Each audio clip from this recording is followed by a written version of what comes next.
আমরা আওয়ামী লীগকে নিষিদ্ধ করে ছাড়বো। হয় আওয়ামী লীগ থাকবে, না হয় আমরা থাকবো।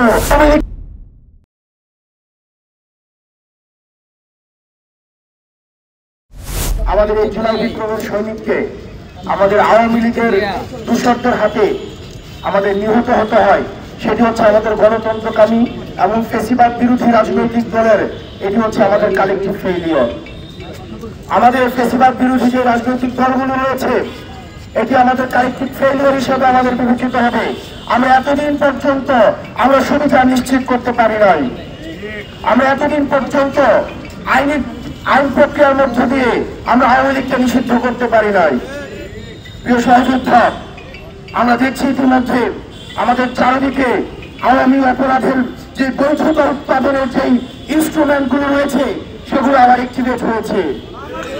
সেগুলোকে আমরা দেখছি যে কালচারাল যে অ্যাক্টিভিজম, যে শ্যাডো অ্যাক্টিভিজমের মধ্য দিয়ে এই আওয়ামী দীর্ঘ ১.৫ দশকের বেশি সময় ধরে যেসব অপরাধ হয়েছে সেই অপরাধের বৈধতা উৎপাদন করছে।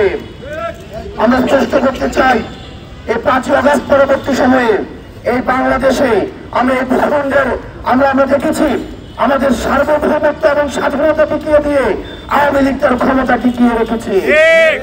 আমরা ৫ই আগস্ট পরবর্তী সময়ে আমরা এই ভূখণ্ডের দখল আমরা বাংলাদেশিদের কাছে আমরা তুলে দিতে পেরেছি। এই 5ই আগস্ট পরবর্তী সময়ে আমাদের এই ভূখণ্ডের মধ্যে হয় আওয়ামী লীগ থাকবে, না হয় আমরা থাকবো। থাকতে পারি না। এই অন্তর্বর্তীকালীন সরকারকে আমরা আহ্বান জানাচ্ছি আওয়ামী লীগকে নিষিদ্ধ করার জন্য, আওয়ামী লীগকে বিচার দ্রুত করার জন্য আপনাদের আর কি কি প্রয়োজন? ইতিমধ্যে আইনের উন্মোচিত হয়েছে। দীর্ঘ ১.৫ দশকের বেশি সময় ধরে মানুষের অধিকার লুণ্ঠিত করা হয়েছে। খুন, হত্যা, ধর্ষণ, এটি নির্বিচারে মানুষ হত্যা, এগুলো ছিল আওয়ামী লীগের ক্যালেন্ডার ওয়ার্ক।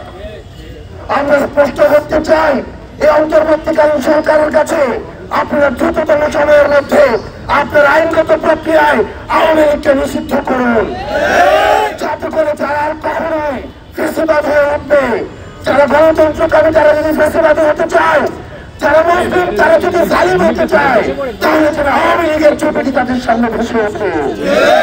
আমরা আমাদের ভাই কাসেম হত্যার জন্য কাসেমকে সামনে রেখে, কাসেমের লাশ সামনে রেখে আমরা শপথ গ্রহণ করছি কাসেমের এই রক্তের দায়ভার আমাদের উপরে আমরা আওয়ামী লীগকে নিষিদ্ধ করে ছাড়বো। ইনকিলাব জিন্দাবাদ।